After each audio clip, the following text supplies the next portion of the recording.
Hi guys! Welcome back again to my YouTube channel. For today's video, paano ba mag-delete ng Pupo account? So, kapag andito na tayo sa ating dashboard, itap mo yung settings and tap mo yung account and security. Then, cancel account. Ayan, my confirm delete account. So, bago mo yan i-delete, basahin mo muna yung 1 up to 4. Ayan, so diretso na tayo dito sa number 4. Ayan, attention. Once you confirm the cancellation of your account cannot be restored. So, ibig sabihin, kapag na-confirm mo na yan, hindi na po mababalik yung account mo, hindi na siya malagin.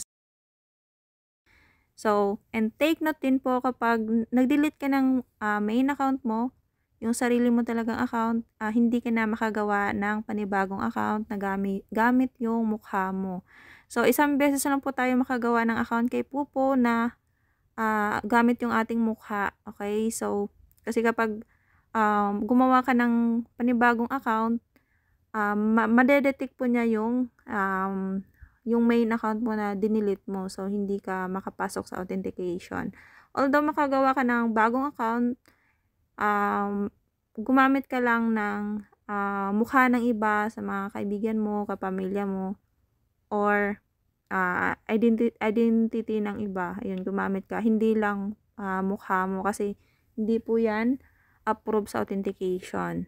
So, once na gusto mo na i-delete yung account mo, ayan, itap mo lang yung confirm delete account and confirm. Ayan guys, ilagay pala muna yung please enter your ID below. Ilagay mo yung ID number mo dito sa Pupo.